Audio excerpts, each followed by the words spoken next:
What's happening, everyone? It's China Video Games and the World. Today's news is Jenna Ortega. Jenna Ortega is well known for starring in Jane the Virgin, Wednesday, Scream 5 and 6, Elena of Avalor, and she is playing Lydia Dietz's daughter in the movie Beetlejuice coming this Friday. I'm gonna see that movie since I remember watching both the 1988 movie and the cartoon series as a child. I'm 38 years old and in 2 years, it's level 40. Wow, I'm getting old. So the topic about Jenna Ortega is that she doesn't want to see gender swap roles in movie remakes and reboots, and in spin-offs as well. Now, there have been various reboots and remakes of classical movies where various characters were race and gender swapped.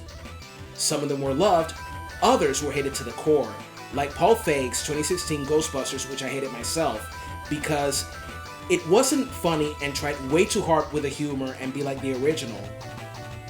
Not to forget that the CGI looked like shit. For saying what I just said right now about this movie, a bunch of fanatical woke scolds will call me sexist and misogynist for not liking the 2016 Ghostbusters reboot. Sorry, but you cannot force me to love something that you do. You got a problem with that? Too bad. What exactly are Jenna's thoughts on gender swapping exactly? During an interview on MTV, Jenna expressed that she does not want to see a female James Bond and that women should lead original franchises playing another badass. Ortega quoted the following: "I love that there's a lot more female leads nowadays. I think that's so special, but we should have our own.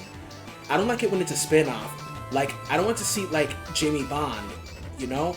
I want to see just, like, another badass." I truly agree with her on this one, because it's better to create brand new characters rather than gender swapping already established ones. I love that there are more female leads these days indeed, but they should have their own stuff.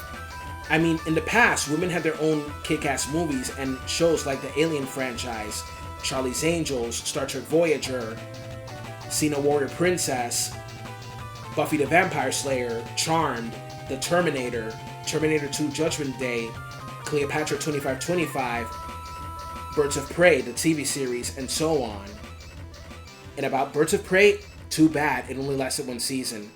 Wasted potential. Cleopatra 2525, a fun, ass-kicking, cheesy classic. Now, in my honest opinion, there were times, but few, that some gender and race swappings actually worked. The best example is Kara Thrace, aka Starbuck, in the 2004 Battlestar Galactica series. She was an amazing character that stayed true to the original character. Like the original, she is a great pilot who is considered the best in the fleet.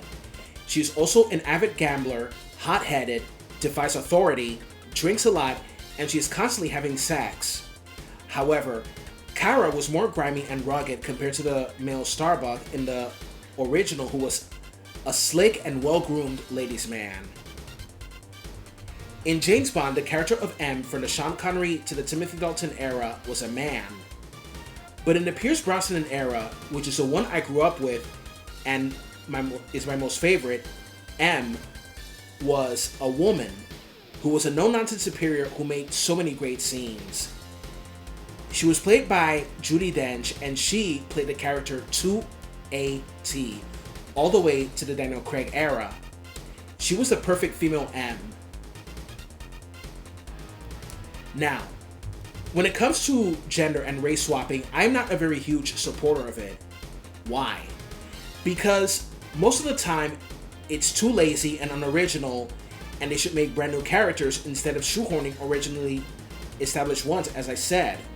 The reason why they constantly race and gender swap characters is mostly because they want to make it more, quote-unquote, diverse and inclusive. Diversity and inclusion are good, but it's better to create something original than shoehorning already established characters, as I said. And there were swaps that I did not support. One example is Andromeda Shun from the anime and manga Saint Seiya by Masami Kurumada. Here in the West, Saint Seiya is known as Knights of the Zodiac, I saw it in Latin American Spanish dub when I lived in the Dominican Republic from 1993 to 2006, and it's one of the greatest classic animes of all time. I first saw the anime thanks to a cousin of mine back in 1996, and boy, I loved it. In a Netflix reboot of Saint Seiya, now on Crunchyroll, Andromeda Shun was gender swapped into a female, and that's something a lot of old fans were outraged for.